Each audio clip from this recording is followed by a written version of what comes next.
being able to just say, okay, look, watch how fast I can run this report to get you that information. When you call me at 2 p.m. and I'm getting ready to do shift change, and you want the information immediately because you're going into a 3 p.m. meeting, as opposed to me running through paper and trying to calculate everything, I can run a simple report, export it, and send it to you. Now you have all the data.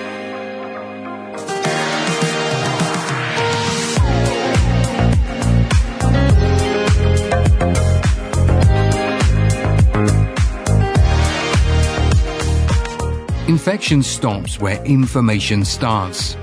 Welcome to the Transmission Control Podcast, where knowledge is your strongest defense. Broadcasting from the front lines of healthcare, we dive into the strategies, science, and stories shaping infection prevention today.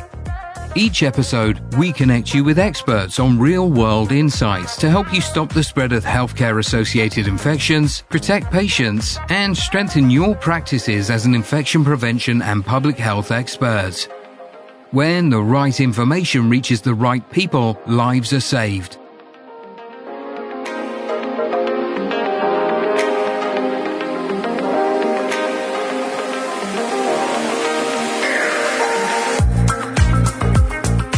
Hello and welcome to the first episode of Season 3 of the Transmission Control Podcast, The Victory Lap. Today we're talking with Kyle Piccirello and Alan Cooper about how to bring a real-world impact from the EVS side of infection prevention. We'll be right back after a brief word from our sponsors.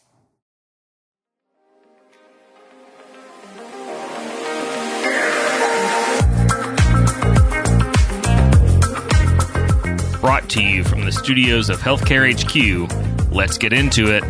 This is Transmission Control.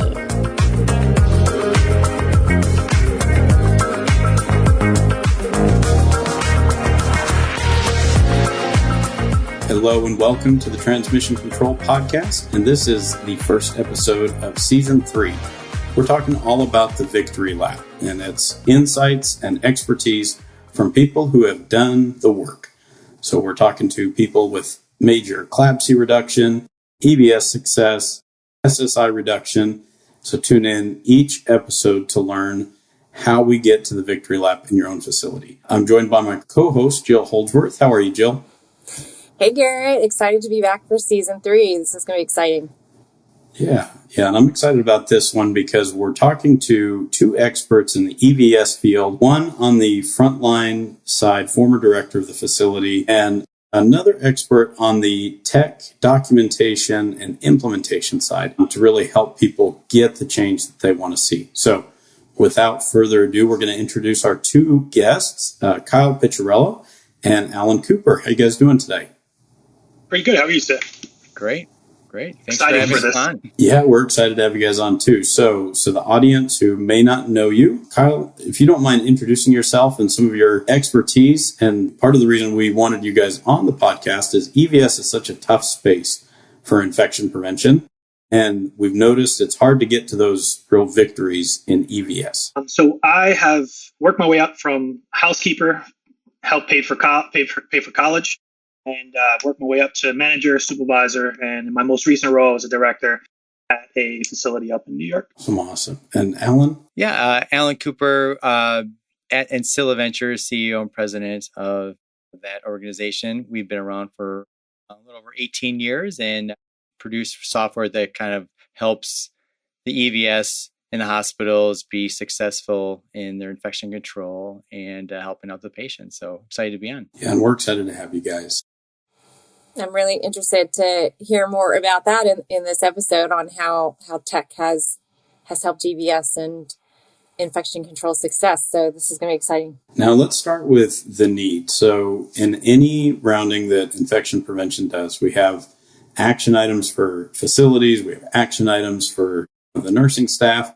We also a lot of times have action items for EVS. And whether you've been an infection preventionist for a year or 20 years, environmental services was one of those tough nuts to crack. So Kyle, can you talk about in your previous facility, what was the need that prompted this kind of victory lap journey? My previous facility, I was lucky enough to inherit a facility that was well maintained, but documentation was an issue.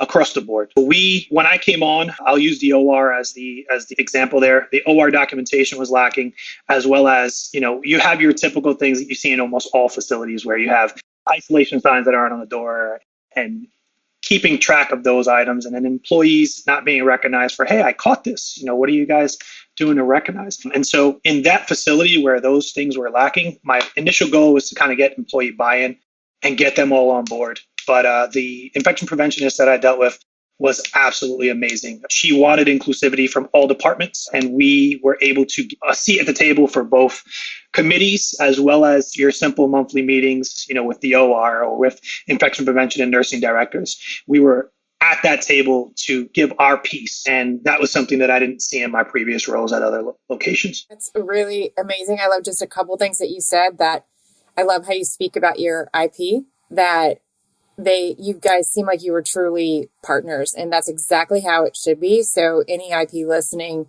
now, we want to hear more stories just like this. And I love to hear that you truly felt like you had a seat at the table. I think a lot of times our EVS teams feel like they're just talked at. We're telling them, you need to do better. You need to do this or that, or we didn't see this. And that's really not how it is. EVS is part of the IP team, and that's how we have to think about it if we want to be successful. So I love that you said that. And to build on that, the infection preventionist was not only speak with us, she would invite the housekeepers, hey, from your point of view, what are you seeing that's causing issues? And that was very unique to me, because at other facilities, typically the housekeepers don't really interact with infection preventionists. Usually when they do, it's because something went wrong. And in this case, she was very welcoming to the housekeepers. They knew who she was. She was on the floors when she did rounds. She spoke with them. Not at them, but spoke with them. And that was key to getting everyone's buy-in. Really great. And honestly, why wouldn't we want the housekeepers to talk to IP? They are everywhere and anywhere at any given moment. They can be the eyes and ears of the hospital when the IP can't be there. And it's such a powerful thing to have your housekeepers feel comfortable talking to the IPs, because they really are all over the place. It helps too in making that connection between what the task is and what the infection prevention implications of it are. Sometimes we get in the habit of saying, oh, dust events, and then not really making that full sweep to, hey, this is why, trap dust in your vent is going to be an issue for that next immune compromised patient. And here's incidents related to that and research related to that. And Kyle, I imagine as this discourse went on with IP and the EVS team, was there opportunities for that teaching to take place to connect like the why of what we're asking? Absolutely. I'll use the OR as the example.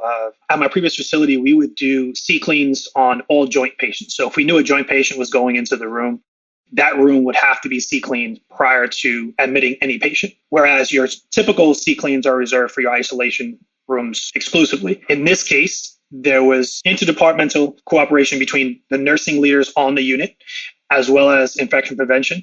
And when we saw issues of, let's say a bed wasn't labeled, we had individual labels for our joint patients. Those beds would then be transferred to the OR.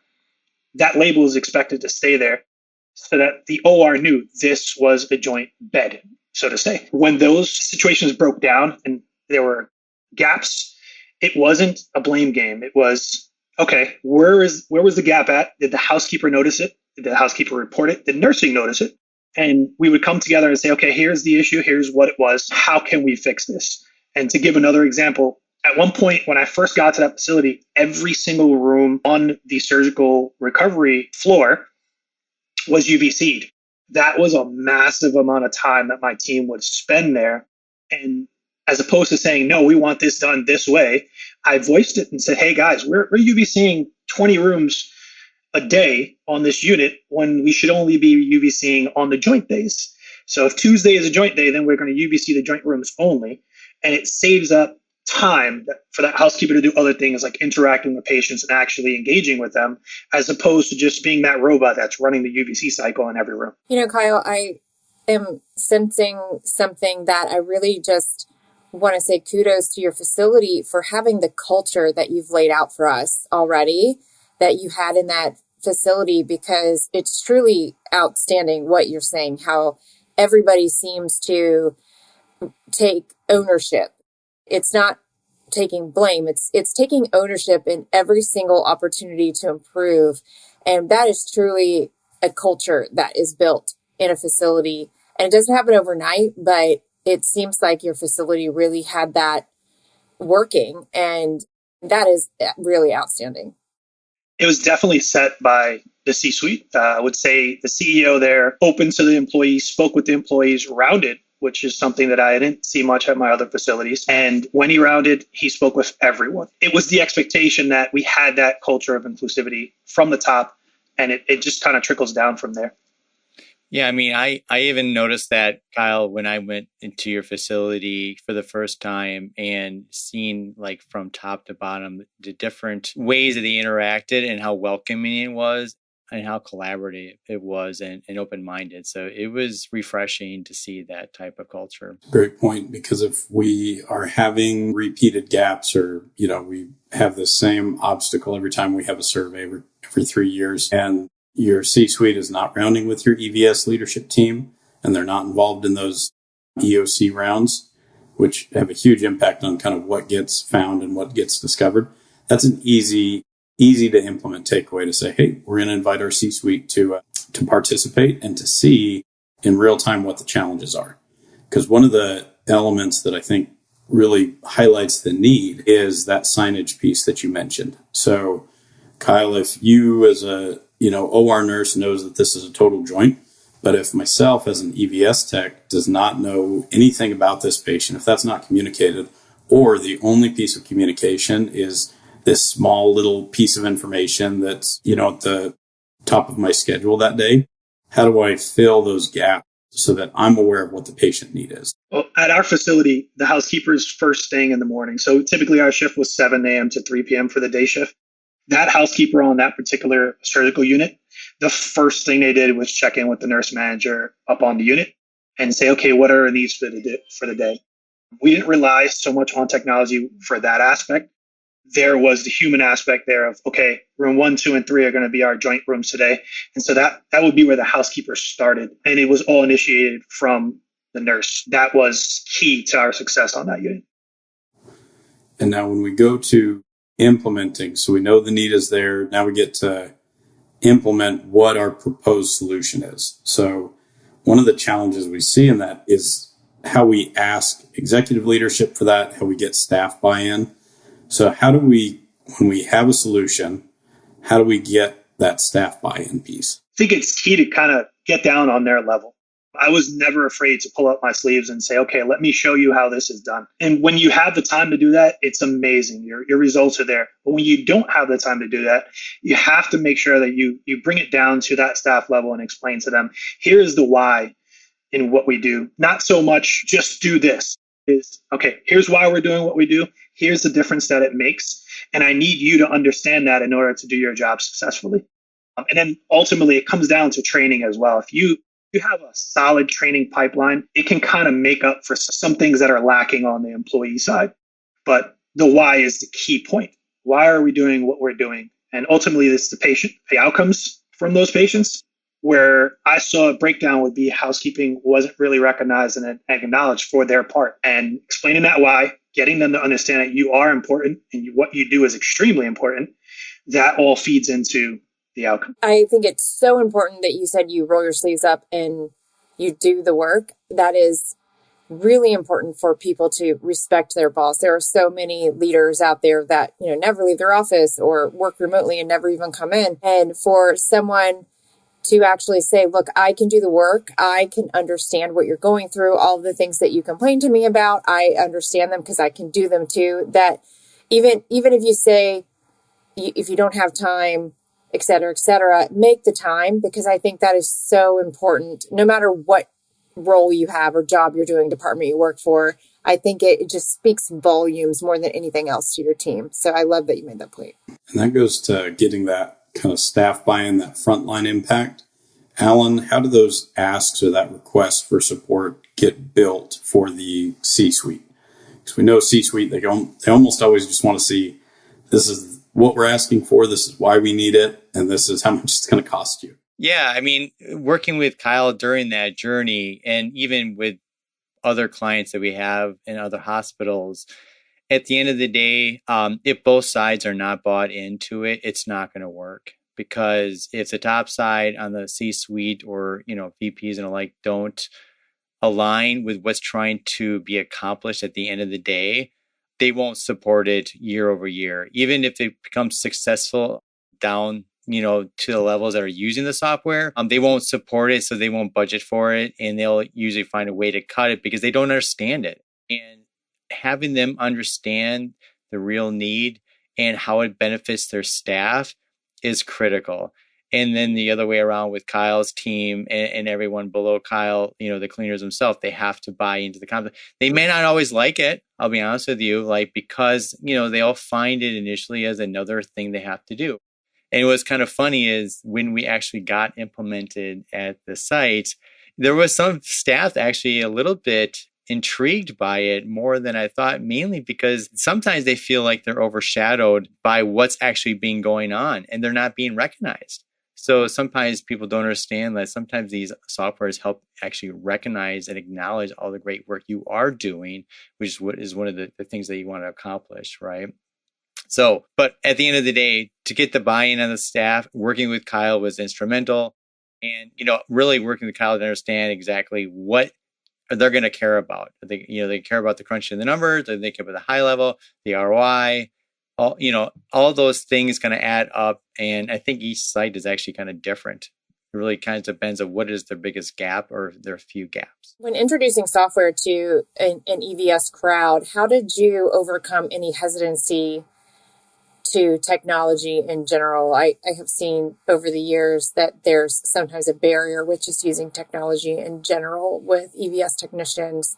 So did you see any of that? Did you have to overcome any of that?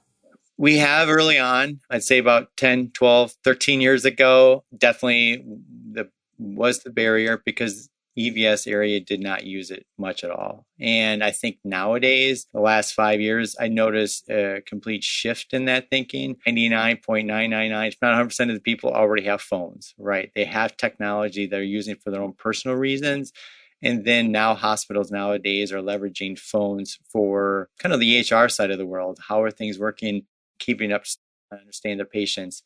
So nowadays, that isn't as hard to adopt as it once was. Now it's just more of a matter of including that into their workflow and how to kind of use this in their workflow to benefit their outcomes at the end of the day. From an implementation standpoint, taking it back to my housekeeper days where I had a pen, a paper, and a pager, to nowadays where you have that mobile device where you can use it for communication with your superiors, or it just highlights what you're doing. And to Alan's point, we had a couple of housekeepers when we rolled out that were just totally against it. You're going to track me. Why are you doing this? It's more work for me. And having rolled it out at another location, our first day, I said, okay, you guys go use it. On the very next day at our morning huddle, I said, how do you guys feel about it? It takes too long. And I said, okay, I pulled out a timer. I said, time me. This is how long did that take? And the staff kind of just looked at me like, oh man, you got me. But on the flip side of that, we had some employees who turned around and said, look at how much work I am doing.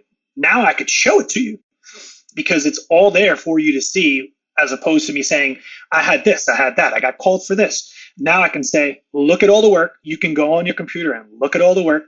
And I want recognition for that. And that's key because those individuals drive the ones who are saying, I don't want to use this. And absolutely is key. And I imagine that helps bridge that communication gap with infection prevention, because then they can say, hey, we're having good outcomes. And EVS is a big part of that. They're a big champion of, and I think one of the biggest challenges in infection prevention is drawing those through lines, because we kind of use the shotgun method to say we have an issue, we're going to throw everything we can at the wall. And then some things, as you mentioned, Alan, they fall off. They said, hey, this isn't an issue anymore, so we're going to stop supporting this implementation that actually got us to where we are now. And so having those frontline champions that can communicate and say, hey, this is better because everybody's bought in and we're working on it. Feedback loop is important too, and not just from the staff. I'll use, again, my infection preventionist at my previous role. When we first rolled this out, she says, okay, tell me what it's about. What is it for? How can it help me? And then I brought her down. I opened up the system and I said, we have issues with isolation signs not being kept up until the clean is done. The housekeeper is supposed to take that down. You always say, well, how do I know it wasn't there? Now we could actually log that in our system and say, okay, we have a trend on the fifth floor. The fifth floor is constantly taking those isolation signs down, and that's a gap. We can trend down to the unit and then go up as a unit. When I say a unit, myself and the infection prevention director sit down with the nurses and say, hey, we're seeing this trend on your unit. Can you guys help by leaving the signs up? The housekeeper will remove it. The housekeeper, when they get to the room, can say isolation sign there, isolation sign not. And you can run a report just to see what that looks like on each individual unit, and then get your champions, get your draggers or your drivers to show here is what it was. And then to swing back full circle, that was key in us selling it to the C-suite. Why do you need this? This is an extra cost. Why can't you just use regular paper and pen? Being able to just say, okay, look, watch how fast I can run this report to get you that information. When you call me at 2 p.m. and I'm getting ready to do shift change, and you want the information immediately because you're going into a 3 p.m. meeting, as opposed to me running through paper and trying to calculate everything, I can run a simple report, export it, and send it to you. Now you have all the data that you need. I mean, it's really a no-brainer. It makes you wonder, how on earth did we ever function on manual putting into spreadsheets or pencil and paper? How do we ever do that? I think about that all the time. Or how do we function writing manual notes and charts? It's crazy. So I feel like something like this is definitely a no-brainer. With that implementation piece, Kyle, you had mentioned that you guys were invited as an EVS leadership group to your antimicrobial stewardship meetings. How did that impact the rollout and the implementation and really understanding what everybody's role in this was? So in my role, that was the first time I had direct interactions with physicians. The ask for us was to give our C-cleans, if we're C-cleaning every single C. diff room, so running reports on actual C. diff rooms to see, did we UVC it? Did we C-clean it? And were there any gaps? That was reported out every quarter to the physicians. Same with the UVCs. They wanted to know, is my joint patient going into a UVC room? And if there was an infection, as opposed to saying housekeeping did it, everything was here at the antimicrobial stewardship meeting for them to see, okay, my patient went into room 1, they got an infection. Was it housekeeping? Nope. Here's the data. Or maybe it was housekeeping and housekeeping happened to miss that room. It's there. There wasn't any hiding of information. There wasn't any secrecy. It was all out in the open for everyone to see, from the nurses, from infection prevention to myself. If engineering was involved, if say that they had construction, were the rooms C-cleaned after the construction? This was all readily available to both physicians, housekeeping, infection prevention. And it really fostered a relationship. And to go back to what Jill said, the culture of one team, one goal, that was the patient. And that was really refreshing from my standpoint, because I had never experienced that before. How fantastic is it that we have a hospital whose EVS director is talking directly to surgeons, directly to physicians? That is exactly how it should be, because EVS gets the blame so easily for everything, right? We all know that. But if you've got the EVS director sitting right there in the meeting, now you've got that relationship, your colleagues and your equals. And that is how a well-run facility is going to have success, because you don't have all of these different hierarchies of people kind of battling each other. Your colleagues working things out together. I love this story. It just makes me happy that there are places that run this well. Don't get me wrong. To the listeners out there that are considering doing this after listening to it, you are going to have your physicians that are like, no, I'm not doing it. Or you may have some of your nurses that say, I don't want to do it either. The key is being consistent. We had pushback plenty of times. I pushed back myself on certain items. If the infection rate ticked up and we're being pointed at that your team is not doing what you're doing, I want to be able to say, here's the data. Don't take my word for it. Here's the data. Look at it and you'll see that we are doing everything that we need to do. And on the flip side, if we mess up, I have zero issues admitting it because they're going to see the data anyway. So here's what we did wrong. Here's how we're going to fix it. Here's the action plan, and we'll follow back up in the next quarter with the outcomes. And that was key to building trust across all of the departments that were involved in that committee. Yeah, because you're talking about objective data at this point, right? Where the data is not being subjective anymore. The data is with the data. And people, physicians, nurses, providers, down to everyone believes in data. That's how they kind of do their job sometimes. So for me, that helps kind of bridge that gap and kind of enhances that collaboration across the board and facilitates something that's sometimes hard to do without it. That's a really great point for the C-suite. The C-suite wants to see data. Everybody always wants to know, how do you get the attention of the C-suite or top leadership, whoever you're trying to get the attention of, and they want to see data. They don't want you to just come to their meeting and say, we're doing a good job because we say so. They want to see a report that says you're doing a good job. Yep. And I'd say nowadays, using data as whether it's sampling data, because sometimes when you don't have technology for you to be able to prove you're inspecting, auditing, sampling the data, doesn't always reflect what the true thing is going on. You might have gotten the data that sample that's like in some ways subjectively picking and choosing versus having a full population of the data really just kind of highlights where are there opportunities. Yeah, it's that reducing or increasing that transparency with EVS to an area that most people are not going to work in, but it's going to impact every single patient that comes into the room. Now, EVS is unique, and I know this because it's the same way in sterile processing. It's a high turnover area that's very technical and specific. And so how did this software piece support resolving a high turnover department? All right, I'm going to throw some numbers out there right now. My first year at that facility, we were at, I believe, a 48% turnaround of the department. It was just coming out of the COVID, peak, and staff they just didn't want to do it, or they would come in and work a couple weeks and leave. Training and having a solid training pipeline is key. And when I first got there, we didn't have software. It was all peer-to-peer training with managerial, oversight because of sometimes you may have contractual issues where the manager is limited on what they can do. And at that facility, they had it within the contract that they would train each other, a peer training. While that is great, there's gaps there. And the software piece came in where if you're a new employee and you're finishing, let's say, a 4-week or a 5-week training program, at the end of that training program, are you really confident that you're going to be out on your own to do what you're going to do? Or are you going to second guess, did I get this? Did I miss that?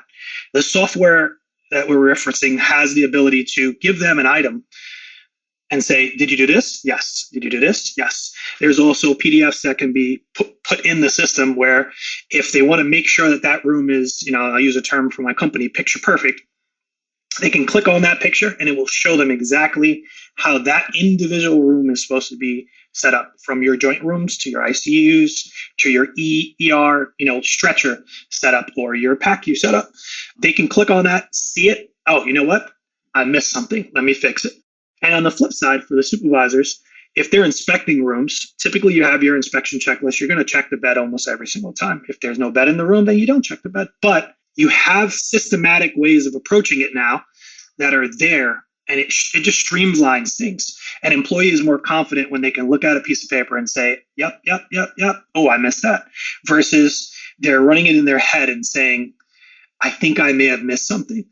It eliminates that questioning of their work. And it also, once they complete their training, it reinforces their training on the back end so they're confident in what they're doing. I love the visual management tools, or whatever you want to call them. I think that's really important. It's not to say that everybody needs to be staring at them every second of the day, but just to have those types of reminders or tools available all the time, that's really valuable. And, to build on that, staffing being an issue, sometimes you're going to have senior employees who are set in the area. Let's say they're in the OR and they're used to cleaning ORs. If you have 5, 6, 7 vacancies and you get 2 or 3 callouts, you may need to swing your staff to areas that they may not be the most comfortable in. And so giving them the ability and the confidence to just say, okay, I know how to clean, but this is not my area. The setup of the room, say a labor and delivery room may be set up different than a regular, med search. They may look at that picture and say, okay, that's what I'm missing. And vice versa. I know what I'm doing, but I want to double check and make sure. So it just reinforces all of the training that they go through. It's a great outcome with this process and this implementation, from the need to the implementation and addressing the barriers that we've discussed.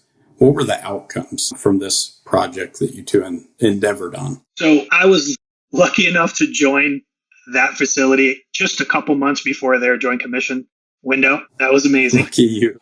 That's very, very lucky. Yes. So, but the director that I replaced, we had about a week and a half of overlap together. And that was key because I learned what the facility was lacking in their previous joint commission. And I was able to ensure that my team was ready for it. With that said, we still had two issues on our initial survey that we had there when I first started. Vents not being clean.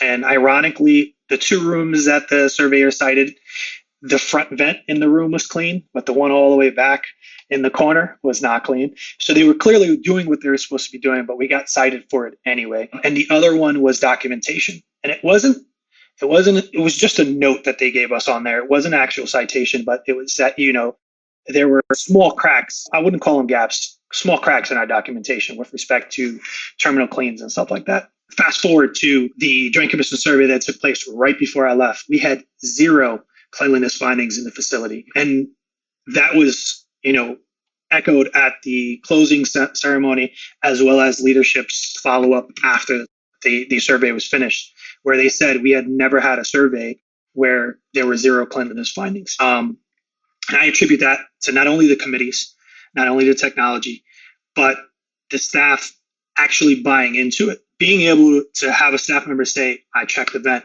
and then being able to check that off on your checklist and say, I checked the vent, is key. The only real finding that they had, we had just done a hand sanitizer swap from the old system, manual to the touchless. And there was 1 or 2 sanitizers that were missed. And so when they came in, they questioned, this is here, but it's different than everything else. And one of them didn't have the actual insert in it. So they cited us for that. And we turned around and said, okay, we got the citation. It wasn't a housekeeping citation. It was more of an engineering. But being that we were all one unit with one goal, we took on the task to help out engineering and say, we can then create our follow-up plan, utilizing and leveraging the software to say, was the sanitizer checked in this room? Every single time they clean a room and they check that, I can then run a report and say, sanitizers were checked, 100 out of 100, 100 out of 100 were proper. And so then, you have your typical 3-month, 90-day span where you're getting ready to send that back to Joint Commission. And it made it so much easier to actually document that stuff and send it out. That's excellent. Thank you so much for sharing that. I can't imagine a facility walking away with no citations related to EVS. That's a huge victory for any team. And it sounds like the software component made even those remediation steps easier to accomplish. And Alan, how does that interaction go with the software piece to make sure that this is ongoing compliance for the facility, not just a corrective action? Yeah, the software is basically flexible enough and agile to be adjusted on the fly when things like that happen. So if Joint Commission identifies areas of opportunities, the software is flexible enough to be able to ingest those in and then highlight to the cleaners next time that they should be doing this, whether it's a frequency of monthly, daily, whatever the frequency might be more appropriate. So that's what's kind of nice about having those audits happen. As painful as they can be, they do identify things of opportunities for these hospitals. And some hospitals are prepared for it because they have the technical means to kind of keep up with that types of stuff and making sure the staff really knows how to embrace that. And those that don't, sometimes it becomes challenging. It's hard to kind of keep it flawless when you don't have support and leveraging and technology to keep you honest when it really comes down to it, and keep the staff honest and really support the staff. I look at it as like the software helps support the staff to make sure they're successful. And it's hard to do that. And I don't shoot for perfection. I shoot for excellence. And how do you shoot for excellence when you don't support the staff with tools and make them excellent? So that's kind of how I look at it, is our software really there is to help bring their excellence to life. If I can chime in real quick, and this is probably going to go back, you'll probably cut it up, but something that we did that was unique at the facility, we had our weekly EOC rounds. As we got closer to our window of Joint Commission, those weekly EOC rounds turned into Joint Commission rounds. And instead of it just being the EOC committee that would do those rounds, they would call all department heads down to our conference room. They'd get a sheet. They would then go out, find what they find, bring it back. Our compliance officer would put it into one Excel document. And we leverage technology, and I'll just say an AI, a popular AI platform out there. And we prompt it to use the Safer Matrix, compile everything in this Excel spreadsheet into the Safer Matrix and the different levels that would affect, whether it be immediate jeopardy or your reds all the way down to your yellows. And then it spit out on the other side, here are your priority items. And I want to give kudos to my engineering department there. They would then go and say, okay, here's all the engineering issues that we had. We're going to hit everything. And within a week, that top red item, those red items in the Safer Matrix would be gone.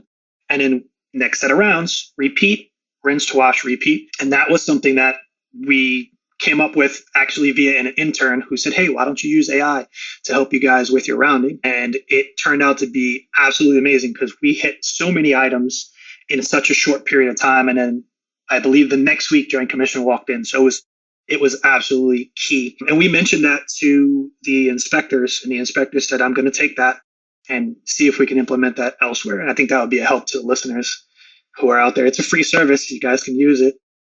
That's really cool. Really I don't know that I can figure that out, but I love it.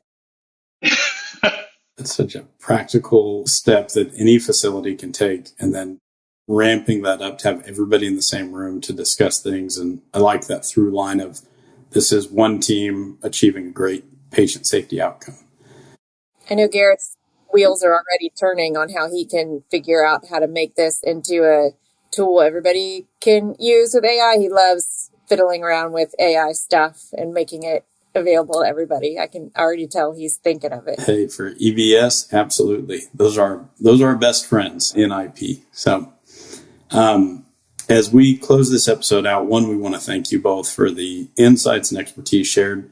But if we can have one go and do something that the IP listening to this episode or the EVS tech department manager, director can go and do tomorrow after they hear this, what would you recommend for them? I would say grab that EVS director, make them your best friend, and round with them. I rounded with our infection prevention director during the EOC rounds. They actually joined the EOC rounds on a weekly basis. And that opened up my eyes to see things through your lens, and then vice versa. Her eyes were opened up to see things through our lens as well. And being able to get down and get granular on that level with the housekeeper and the housekeeping department and the infection preventionist and their role allowed us to adjust our approach from an EVS standpoint to better help the facility from an infection prevention standpoint, and vice versa. So get out there, grab your housekeeper, grab your housekeeping director, and say, hey, what are the issues that you're having? Our infection preventionist did that, and she absolutely embraced that every day. And that was key to our success at that facility. Thank you so much, Kyle. And Alan, any go and do's that we can share with the audience to get to this place of victory for there? Yeah, I would say that if your hospital and you're in a position, whether you're a director or like in the EVS world, definitely make sure that if you feel like you have a gap and you probably know what it is, don't hesitate to reach out to your C-suite, your VPs, and really kind of fight for what you believe is best for your staff. Because if you're not going to fight for them, no one's going to fight for them. And so you're the advocate for your department. You're a peer amongst everyone else in the hospital, and your area is very important to the success of the hospital as well as for treating the patient. So don't ever discount yourself on that, and definitely fight for what you need. And technology is the gap that is making it harder to do your jobs and your staff's job. fight for it. If it's a different workflow, fight for it, but definitely be an advocate for your area. Thank you guys so much. Those are excellent takeaways that any IP can roll into their own facility. Kyle and Ellen, I want to thank you guys again for joining the podcast in season 3 to talk about this victory lap. We appreciate it. Thank you for having us. Thank you.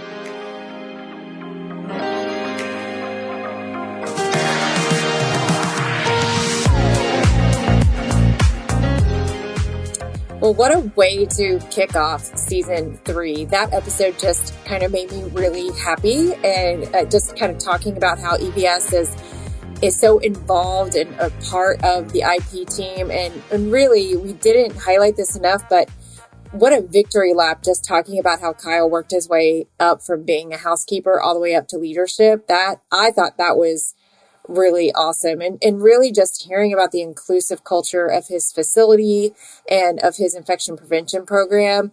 I mean, there were so many success stories in that entire interview. I just loved it.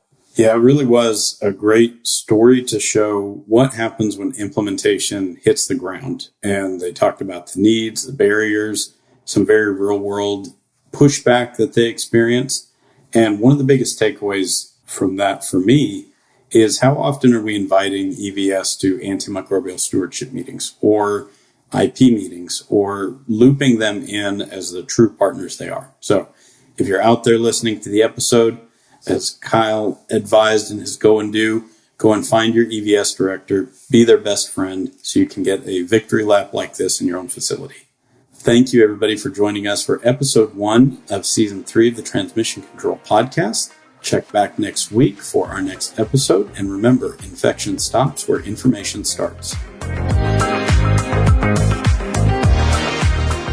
Thanks for tuning in to the Transmission Control Podcast, where infection stops because information starts. If you enjoyed this episode, let us know. Connect with us on LinkedIn, Facebook, or wherever you get your podcasts. Don't forget to leave a 5-star rating and share this episode with your team. Until next time, stay informed, stay vigilant, and keep transmission under control.